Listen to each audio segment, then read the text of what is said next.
ವೀಕ್ಷಕರೇ, RR news ಕನ್ನಡಗೆ ಸ್ವಾಗತ. ನಾನು ಅದ್ವಿಕಾ. ಡಾಕ್ಟರ್ BR ಅಂಬೇಡ್ಕರ್ ರವರ ಬಗ್ಗೆ ರಾಜ್ಯಸಭೆಯಲ್ಲಿ ಅವಹೇಳನಕಾರಿಯಾಗಿ ಮಾತನಾಡಿದ್ದ ಕೇಂದ್ರ ಗೃಹ ಸಚಿವ ಅಮಿತ್ ಶಾ ಹೇಳಿಕೆ ಖಂಡಿಸಿ ಅಥಣಿ ಪಟ್ಟಣ ಬಂದ್ ಕರೆ ನೀಡಿದ್ದ ವಿವಿಧ ದಲಿತ ಸಂಘಟನೆಗಳ ಮಹಾ ಒಕ್ಕೂಟ ಅಮಿತ್ ಶಾ ರವರ ಪ್ರತಿಕೃತಿಗೆ ಚಪ್ಪಲಿ ಹಾರ ಹಾಕಿ ಚಪ್ಪಲಿಯಿಂದ ಹೊಡೆದು ದಹಿಸಿ ಗೃಹ ಸಚಿವ ವಿರುದ್ಧ ಘೋಷಣೆಗಳನ್ನು ಕೂಗಿ ಆಕ್ರೋಶ ವ್ಯಕ್ತಪಡಿಸಿದರು. ಅಥಣಿ ಪಟ್ಟಣದ ಅಂಬೇಡ್ಕರ್ ವೃತ್ತದಲ್ಲಿ ಸೇರಿದ್ದ ವಿವಿಧ ದಲಿತ ಸಂಘಟನೆಗಳ ಮಹಾ ಒಕ್ಕೂಟದ ಮುಖಂಡರ ಮುಖಂಡತ್ವದಲ್ಲಿ ಮಂಗಳವಾರ ಪ್ರತಿಭಟನೆಯನ್ನ ಹಮ್ಮಿಕೊಂಡಿರುವ ಪ್ರಯುಕ್ತ ಸ್ವಯಂ ಪ್ರೇರಿತರಾಗಿ ಎಲ್ಲಾ ವ್ಯಾಪಾರಸ್ಥರು ತಮ್ಮ ಅಂಗಡಿ ಮುಂಗಟ್ಟುಗಳನ್ನು ಬಂದ್ ಮಾಡಿ ಬೆಂಬಲ ನೀಡಿದ್ರು. ಅಂಬೇಡ್ಕರ್ ವೃತ್ತದಿಂದ ಪಟ್ಟಣದ ಪ್ರಮುಖ ಬೀದಿಗಳಲ್ಲಿ ಪ್ರತಿಭಟನಾ ಮೆರವಣಿಗೆ ನಡೆಸಿ ಅಂಬೇಡ್ಕರ್ ವೃತ್ತದಲ್ಲಿ ಸೇರಿದ್ದ ಸಾವಿರಾರು ಜನ ಸೇರಿ ಘೋಷಣೆಗಳನ್ನು ಕೂಗಿ ಆಕ್ರೋಶ ವ್ಯಕ್ತಪಡಿಸಿದ್ರು. ನಂತರ ತಹಸೀಲ್ದಾರ್ ಮೂಲಕ ರಾಷ್ಟ್ರಪತಿಗಳು ಹಾಗೂ ಸಂಸತ್ ಭವನಕ್ಕೆ ಮನವಿ ಸಲ್ಲಿಸಿದ್ರು. ಪ್ರತಿಭಟನಾಕಾರರನ್ನು ಉದ್ದೇಶಿಸಿ ಮಾತನಾಡಿದ ಸಂವಿಧಾನದ ಮೂಲಕ ನಡೆಯುವ ಸಂಸತ್ತಿನ ರಾಜ್ಯಸಭೆಯಲ್ಲಿ ಕೇಂದ್ರ ಗೃಹ ಸಚಿವ ಅಮಿತ್ ಶಾ ರವರು ಬಾಬಾ ಸಾಹೇಬ್ ಅಂಬೇಡ್ಕರ್ ಅವರ ಬಗ್ಗೆ ಅವಹೇಳನಕಾರಿಯಾಗಿ ಮಾತನಾಡಿದ್ದು ಅಕ್ಷಮ್ಯ ಅಪರಾಧ. ನಮ್ಮೆಲ್ಲರ ಆರಾಧ್ಯ ದೈವ ಅಂಬೇಡ್ಕರ್ ಅವರ ಬಗ್ಗೆ ಮಾತನಾಡಿದ್ದ ಅವರನ್ನ ತಕ್ಷಣವೇ ಸಚಿವ ಸ್ಥಾನದಿಂದ ವಜಾ ಮಾಡಬೇಕು ಹಾಗೂ ದೇಶದ ಜನರ ಬೇಷರತ್ತ ಕ್ಷಮೆಯಾಚನೆ ಮಾಡಬೇಕು. ಇಲ್ಲದೆ ಹೋದರೆ ದೇಶದ ದಲಿತ ಸಮುದಾಯ ಉಗ್ರ ಹೋರಾಟ ಮಾಡಬೇಕಾಗುತ್ತದೆ ಎಂದು ಎಚ್ಚರಿಕೆ ನೀಡಿದರು. ಶಶಿಕಾಂತ್ ಬಾಡಗಿ, ಗೌತಮ್ ಪರಾಜಂಪಿ, ಮಿತೇಶ್ ಪಟ್ಟಣ, ರವಿ ಕಾಂಬಳೆ, ರಾಮ ಮರಳೇರ, ಮಂಜು ಹೊಳ್ಳಿಕಟ್ಟಿ, ಶಶಿಕಾಂತ್ ಸಾಳವಿ ಮಾತನಾಡಿದರು. ಈ ಪ್ರತಿಭಟನೆಯಲ್ಲಿ ಅಥಣಿ ತಾಲೂಕಿನ ಸಾಕ್ಷಟ್ಟು ಹಳ್ಳಿಯ ಜನ ಪಾಲ್ಗೊಂಡಿದ್ರು.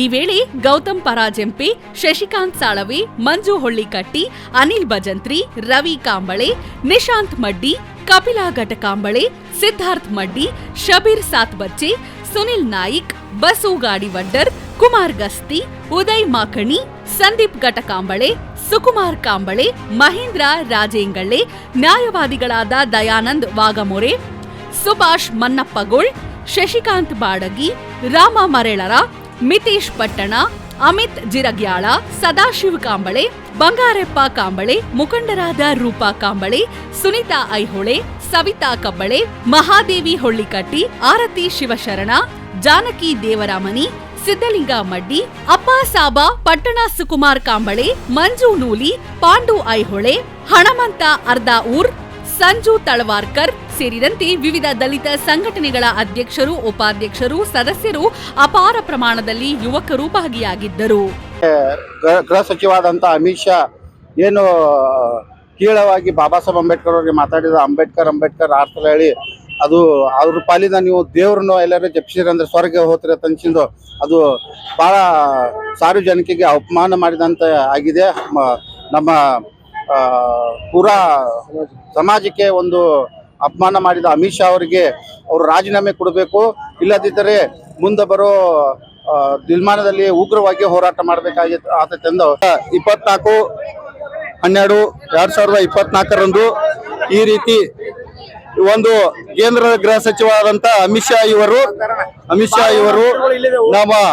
ತಮ್ಮ ಸಂಸತ್ ಭವನ ಸದನದಲ್ಲಿ ಅಂಬೇಡ್ಕರ್ ಅಂತ ನೀವು ಹೇಳ್ಬೇಡ್ರಿ, ಅದೇ ರೀತಿ ನೀವು ದೇವ್ರ ಜಪ ಮಾಡಿದ್ರೆ ನಿಮಗೆ ಸ್ವರ್ಗ ಪ್ರಾಪ್ತಿ ಆಗ್ತಿತ್ತು ಅನ್ನೋ ಒಂದು ಹೇಳಿಕೆಯನ್ನು ನೀಡಿದ್ರು. ಅದರ ಹೇಳಿಕೆ ಕುರಿತು ನಾವು ಇವತ್ತು ಅಥಣಿ ಬಂದ್ ಮಾಡಿ ಅವರ ನಡೆಯನ್ನು ಖಂಡಿಸಿದ್ವಿ.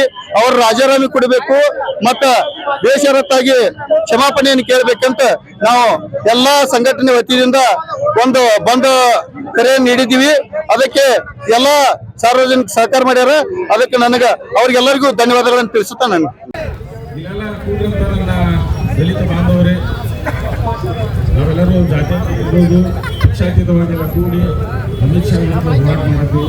ಇವತ್ತು ನಾಳೆ ಜಯ ಸಿಗುತ್ತದೆ. ಗೃಹ ಮಂತ್ರಿ ಆಗಬೇಕಾದ್ರೆ ಸಂವಿಧಾನದಲ್ಲೇ ಗೃಹ ಮಂತ್ರಿ ಆಗಿದ್ದು ಮುಸ್ಲಿಂ ಅರ್ಥವ ನಾವೆಲ್ಲ ನೆನ್ಪು ಮಾಡತ್ತೀವಿ. ಇವತ್ತು ನಾಳೆ ರಾಜೀನಾಮೆ ಕೊಡ್ಲಿಲ್ಲ ಅಂದ್ರೆ ಮುಂದಿನ ತಿಂಗಳು ಇನ್ನೊಂದು ಹೋರಾಟ ಮಾಡ್ತೀವಿ. ಅದ್ರ ಒಂದು 10-20 ವರ್ಷ ಚಿಕ್ಕೋಣ ದೊಡ್ಡ ಪ್ರಮಾಣ ರಾಜೀನಾಮೆ ಕೊಡೋದು ಎಲ್ಲರೂ ಬುದ್ಧ ಬಸವ ಅಂಬೇಡ್ಕರ್ ಮನದಲ್ಲಿ ನೆನೆದು ಇವತ್ತು ಅಥಣಿ ಬಂದ್ಗೆ ಕರೆ ಕೊಟ್ಟಿದ್ದು.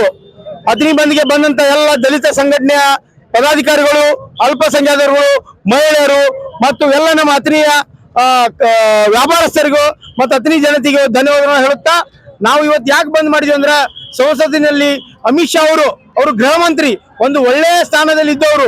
ಅವರು ಗೃಹ ಮಂತ್ರಿ ಆಗ್ಬೇಕಾದ್ರೆ ಅವರು ಸಂವಿಧಾನದ ಅಡಿಯಲ್ಲೇ ಗೃಹ ಮಂತ್ರಿ ಆಗಿದ್ದಾರೆ. ಆದ್ರೆ ಅವನಿಗೆ ಗುರ್ತಿಲ್ಲ. ಆ ಸಂವಿಧಾನ ಅಡಿಯಲ್ಲಿ ಗೃಹ ಮಂತ್ರಿ ಆದ್ರೆ ಸಂವಿಧಾನ ಬರೆದವ್ರು ಯಾರು ಅಂತ ಅವನಿಗೆ ಇದನ್ನಿಲ್ಲದೆ, ಅಂಬೇಡ್ಕರ್ ಹೆಸರು ತಗೊಂಡ್ರೆ ನೀವು ಪಾಪಕ್ಕೆ ಹೋಗ್ತೀರಾ, ಮತ್ತು ರಾಮನ ಹೆಸರು ತಗೊಂಡ್ರೆ ನೀವು ಸ್ವರ್ಗಕ್ಕೆ ಹೋಗ್ತೀರಾ ಅಂತ ಹೇಳಿ ಒಂದು ತಪ್ಪಾದ ನೀಡಿದಕ್ಕೆ ಇವತ್ತು ಅಥಣಿ ಬಂದು ಕರೆ ಕೊಟ್ಟಿದ್ದೇವೆ. ಇವ ಅಮಿತ್ ಶಾ ಅವರು ಇದನ್ನೇ ತಿಳಿದು ಅವನು ಕ್ಷಮಾಯಾಚನೆ ಕೇಳಿ ಅವ್ನು ರಾಜೀನಾಮೆ ಕೊಡ್ಲಿಲ್ಲ ಅಂದ್ರೆ ಮುಂದೊಂದು ಬರುವ ಕಾಲಮಾನದಲ್ಲಿ ನಾವು ಉಗ್ರವಾದ ಹೋರಾಟ ಮಾಡುತ್ತೇವೆ ಅಂತ ಈ ದಲಿತ ಸಂಘರ್ಷ ಸಮಿತಿ ವತಿಯಿಂದ ಮತ್ತು ಎಲ್ಲ ದಲಿತ ಸಂಘಟನೆಗಳ ವತಿಯಿಂದ, ಎಲ್ಲ ಪದಾಧಿಕಾರಿಗಳ ವತಿಯಿಂದ ನಾವು ರಾಜ್ಯ ಸರ್ಕಾರಕ್ಕೆ ಮತ್ತು ಕೇಂದ್ರ ಸರ್ಕಾರಕ್ಕೆ ಆಗ್ರಹ ಮಾಡುತ್ತೇವೆ. ಮಿತೇಶ್ ಪಟೇಲ್, ವಕೀಲರು. ಜೈ ಹಿಂದ್, ಜೈ ಕರ್ನಾಟಕ, ಜೈ ಬಸವ ಅಂಬೇಡ್ಕರ್ ಪಾದಗಳಿಗೆ ನಮಸ್ಕರಿಸುತ್ತಾ, ಇವತ್ತು ವಿವಿಧ ಸಂಘಟನೆಗಳಿಂದ ಅಥಣಿ ಬಂದ್ ಕರೆ ಕೊಟ್ಟದ ಎಲ್ಲ ಜನರಿಗೆ ಧನ್ಯವಾದಗಳು. ಅದೇ ರೀತಿಯಾಗಿ 19 ತಾರೀಕು ಏನ ಅಮಿತ್ ಶಾ ಹೇಳಿಕೆ ಕೊಟ್ಟಲ್ಲ, ಅದನ್ನ ಎಲ್ಲಾ ಸಂಘಟನೆಗಳು ಕೂಡಿ ಖಂಡನೆ ಮಾಡ್ತೀವಿ. ಮುಂದೊಂದು ಕಾಲದಲ್ಲಿ ಅಮಿತ್ ಶಾ ಅವರು ಅವಕಾಶ ಇದೆ, ಈ ಭಾರತ ದೇಶಕ್ಕೆ ಅವನು ಕ್ಷಮೆ ಯಾಚನೆ ಮಾಡಬೇಕು. ಅದೇ ರೀತಿಯಾಗಿ ಅವು ಕಾನೂನು ಸಚಿವಕ್ಕೆ ರಾಜೀನಾಮೆ ಕೊಡಬೇಕೆಂದು ಒತ್ತಾಯಿಸಿ ನನ್ನ ಎರಡು ಮಾತು ಮುಗಿಸುತ್ತದೆ. ಜೈ ಭೀಮ್, ಜೈ ಭಾರತ್. 17/12/2024 ಸಂಸತ್ತಿನ ರಾಜ್ಯಸಭೆದೊಳಗ